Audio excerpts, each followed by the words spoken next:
Terus dia analisis nih ya dari hasil riset dan pengamatan dia, orang yang sudah punya niat atau pola pikir untuk jadi militan atau radikal itu biasanya coba-coba. Dia akan masuk ke banyak organisasi dan kemudian akhirnya menetap di organisasi yang paling militan dan paling radikal dalam pertimbangan dia.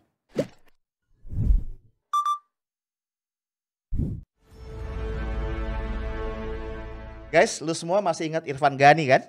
Ya, anak muda yang berinisiatif untuk mengumpulkan donasi sebagai bantuan kepada keluarga dari 6 laskar FPI yang jadi korban tewas di dalam insiden kilometer 50 tol Jakarta Cikampek.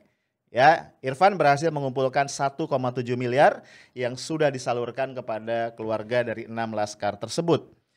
Nah, tiba-tiba aja nih guys, rekening Irfan Ghani di Bank BCA diblokir. Ya, ini menyusul pemblokiran sejumlah rekening milik FPI yang sudah terjadi sebelumnya.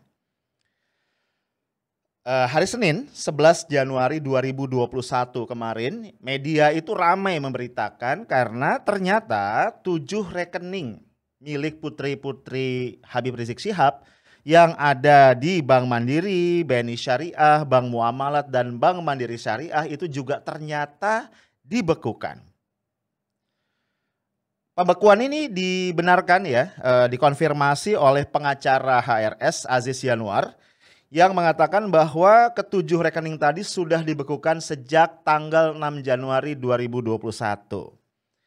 Nah, menurut PPATK, pemblokiran rekening FPI dilakukan berdasarkan Undang-Undang Nomor 8 Tahun 2010 tentang Pencegahan dan Pemberantasan Tindak Pidana Pencucian Uang ya atau TPPU. Dan Undang-Undang Nomor 9 Tahun 2013 tentang Pencegahan dan Pemberantasan Tindak Pidana Pendanaan Terorisme. Wih, dahsyat banget ya. Saat ini PPATK sedang menganalisis ya rekening-rekening tersebut untuk mendalami termasuk untuk menganalisis mutasi keuangannya seperti apa, transaksi-transaksi yang ada seperti apa. Dan kemudian akan melaporkan hasil analisisnya kepada aparat penegak hukum. Nah, pihak pengacara ARS ya, tadi Aziz Yanuar CS ini belum menentukan langkah. Mereka mau ngapain nih untuk merespon pembekuan ini. Tapi Pak Aziz mengatakan begini, kita doakan para pelaku kezaliman, pendukung dan pembiarnya supaya segera bertaubat atau segera diazab Allah dunia akhirat. Widih, cadas banget statementnya ya. Nah, ternyata nggak cuma sampai situ guys. Ya, rekening pribadi Munarman ya. Beliau ini adalah ex-sekjen FPI dan juga beberapa yang lain itu juga diblokir.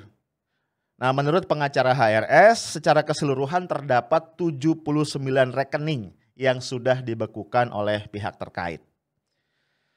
Nah, sebenarnya isu atau berita pemblokiran rekening milik anak-anak HRS ini sudah mencuat sejak tanggal 9 Januari yang lalu. Ini dicuitkan oleh akun @ayahnya_faris_id ya, yang mengatakan begini. Rekening Bank Putri-Putri HRS diblokir tanpa alasan yang jelas. @Syariah Mandiri.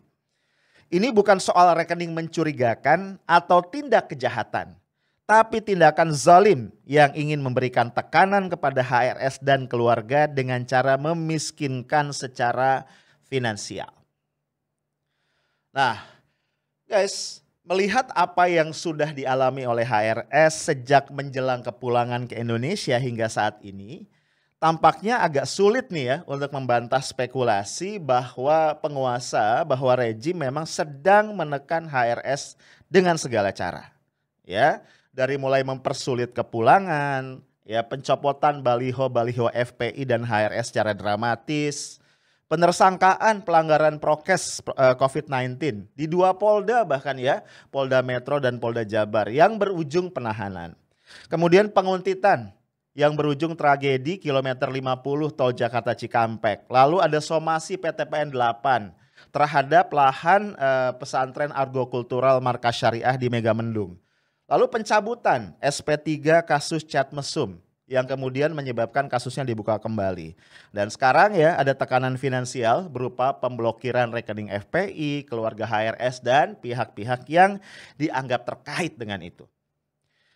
Nah, bahkan nih ya, kita juga dengar kabar guys.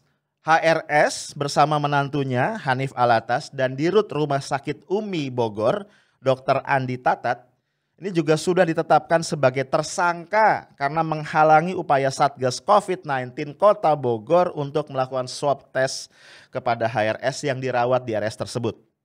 Ya, kalau gua nggak salah sebenarnya Wali Kota Bogor Bima Arya itu sudah mencabut tuntutan itu, tapi ternyata oleh polisi tetap dilanjutkan. Nah, ketiganya tadi HRS, menantunya dan Dirut RS Umi diduga melanggar pasal 14 ayat 1 Undang-Undang Nomor 4 Tahun 1984 tentang wabah penyakit menular. Ya, ketemu aja ya pasalnya ya.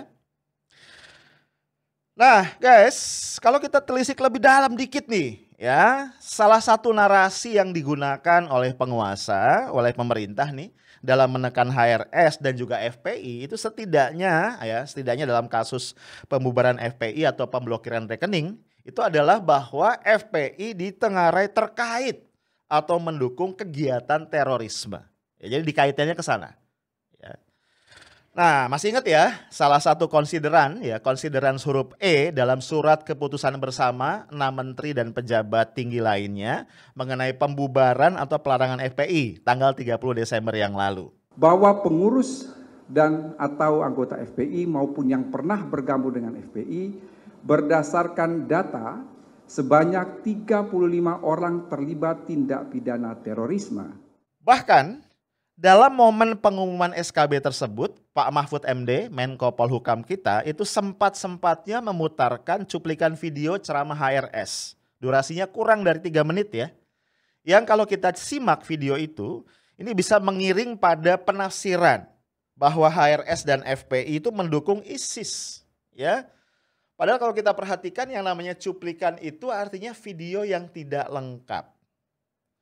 Nah, video yang ditampilkan oleh Pak Mahfud tadi guys itu sudah dipotong ya dan diedit pula. Nah, ini dipotong dan diedit. Video lengkapnya itu ternyata sudah diunggah di YouTube tertanggal 17 Februari 2018 yang lalu ya. Jadi sudah 2 tahun yang lalu. Durasinya 24 menit 52 detik. Dan sampai skrip ini gua buat ya dan gua take video ini, gua cek linknya masih bisa diakses dan gua nonton video utuhnya ya, walaupun gua nggak bisa kasih linknya karena kan kita dilarang mengunggah gitu ya berbagai konten yang terkait dengan FPI. Tapi masih ada, lu cari aja di YouTube. Nah, kita lihat nih dalam video editan ya 3 menit kurang nih tampilkan Pak Mahfud tanggal 30 Desember ya, itu ada dua segmen yang menarik. Pertama, HRS mengatakan begini, apa yang baik dari ISIS kita akui baik. Cita-cita mulianya menegakkan syariat Islam, hal yang baik. Cita-cita mulianya untuk menegakkan khilafah Islamiyah, hal yang baik. Cita-cita mulianya untuk melawan kezaliman Amerika Serikat dan sekutunya, cita-cita yang baik. Saya tanya, hal-hal yang baik dukung tidak? Dukung tidak? Ya lu tahu kan ya gaya ceramahnya HRS ya. Itu audiens akan bilang dukung gitu ya. Kemudian yang kedua nih, HRS mengatakan kalau pemerintah zalim, tentara jahat, polisi jahat, main tangkap, main tembak, rakyat hartanya dijarah, tanahnya dirampas, syariat Islam disingkirkan saudara. Saya mau tanya, besok perlu ada ISIS tidak? Perlu ada ISIS tidak? Nah, guys, di video yang ditampilkan Mahfud MD, kedua momen ucapan HRS yang tadi gua cuplik di atas itu ditempelin seolah-olah berurutan, ya. Padahal di video lengkapnya itu nggak demikian.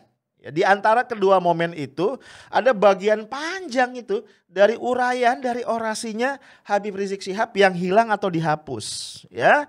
Dan itu akan sangat memengaruhi kesan keseluruhan orang yang mendengar atau melihat video tadi. Nah, di bagian yang tidak ditampilkan oleh Mahfud MD tersebut, HRS menjelaskan ya, bukan hanya hal-hal baik ya, tanda kutip ya, hal-hal baik dari ISIS, tapi juga hal-hal buruk dan itu banyak banget. Dan itu oleh HRS dinyatakan ditolak oleh FPI. Bahkan kalau kesan pribadi gue nih ya, hal buruk yang disoroti itu lebih dominan sebenarnya dan penolakan itu juga lebih dominan. Nah, demikian juga ya. Tadi di yang bagian kedua yang dicuplik oleh Pak Mahfud di potongan video itu ada kata-kata yang terkesan anti pemerintah kan gitu ya. Di momen yang kedua tadi sebenarnya ada kata-kata lain dari HRS yang menyeimbangkan dan ini nggak dimasukin di editan videonya. Ya kata-katanya gini, kalau pemerintahnya adil dukung tidak. Kalau tentaranya baik dukung tidak. Kalau polisinya bagus dukung tidak dan seterusnya. Ini kan artinya balance gitu ya. Netral sebenarnya. Ya kalau yang baik didukung, kalau yang tidak baik tidak didukung. Nah ini dihilangkan ya dalam video yang ditampilkan Mahfud MD. Dan masih banyak lagi bagian yang dihilangkan. Dan semua bagian itu penting. Ya lu lihat sendiri video, lu cari lah ya lu search ya. Kita boleh aja beda pendapat ya mengenai statementnya HRS di ceramah tadi. Tapi menurut gua kita nggak bisa sesimpel itu ya kita menjudge bahwa HRS atau FPI mendukung ISIS. Hanya dari cuplikan video yang kurang dari 3 menit. Padahal video aslinya lebih dari 25 menit tuh berapa persen tuh ya. Nah apalagi kemudian kita tahu ada video-video lain yang menjelaskan dengan sangat gamblang. Seperti apa sih sebenarnya sikap FPI terhadap ISIS. Ya. Nah jadi di hati gua dan pikiran gua timbul pertanyaan. Ya, ini agak menggelitik nih. Apakah Menko Polhukam itu sengaja menggunakan video editan untuk memframing audience? Ya walau alam ya, cuma Pak Mahfud dan Tuhan nih yang bisa menjawab. Nah yang jelas menurut gua rasanya seorang Menko nggak pantas ya menampilkan video editan apalagi dalam forum sepenting pengumuman SKB pembubaran sebuah ormas. Menurut gua nggak pantas ya.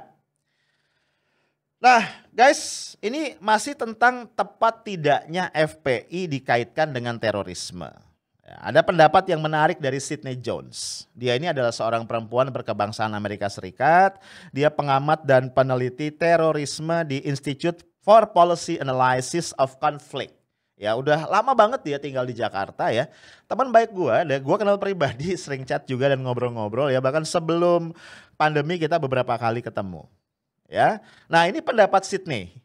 Dia mengatakan begini, tuduhan terorisme kurang tepat ya dialamatkan kepada FPI. Kenapa? Begini, dia udah ngelihat nih daftar nama-nama teroris versi pemerintah. Di situ memang banyak yang pernah jadi anggota FPI.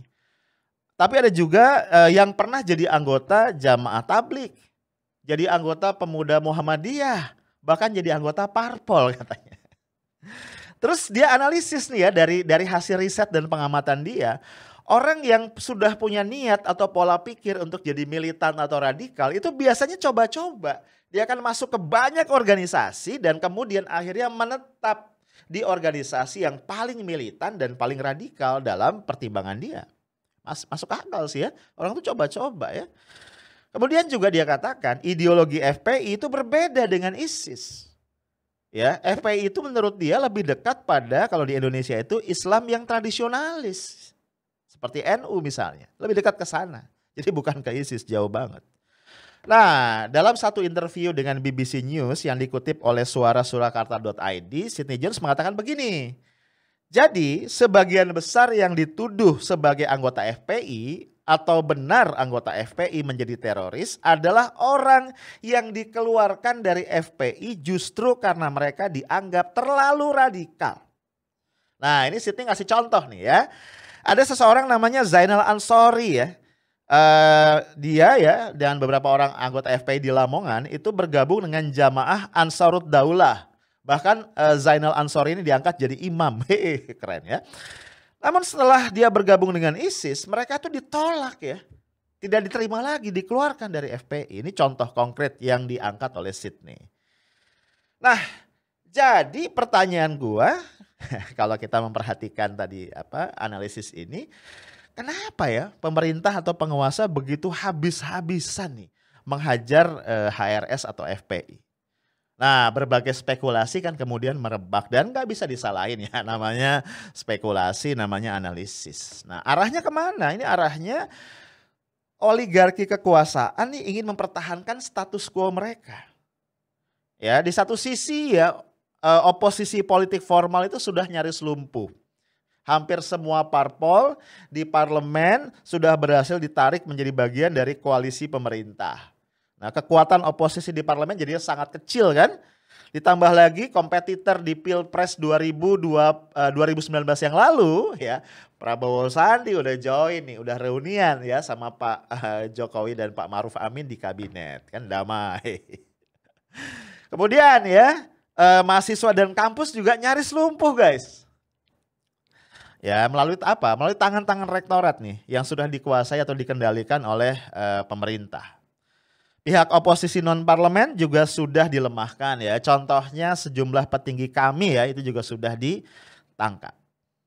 Nah, dalam kondisi seperti ini, HRS dengan FPI sebagai kendaraan utamanya menjadi satu-satunya kekuatan real yang masih berpotensi mengganjal keinginan oligarki untuk melanggengkan kekuasaannya di 2024. Jadi bahasa gampangnya nih ya, analisis mengatakan oligarki nggak mau nih HRS dan FPI cawe-cawe ngerecokin Pilpres, Pileg ya pemilu 2024 lah. Nah, dengan ditangkapnya HRS, dibubarkannya FPI, potensi perlawanan itu praktis hilang, setidaknya hampir hilang. Ya, namun rupanya ini perlu dipastikan agar seluruh kemungkinan, seluruh potensi HRS atau FPI bisa bangkit lagi, itu bisa dihabisi sebelum berkembang. Nah, apakah spekulasi atau analisis tadi benar? Kita biarkan waktu yang membuktikannya. Ya, itu aja dari gue. Stay tough, smart, and professional. Assalamualaikum warahmatullahi wabarakatuh.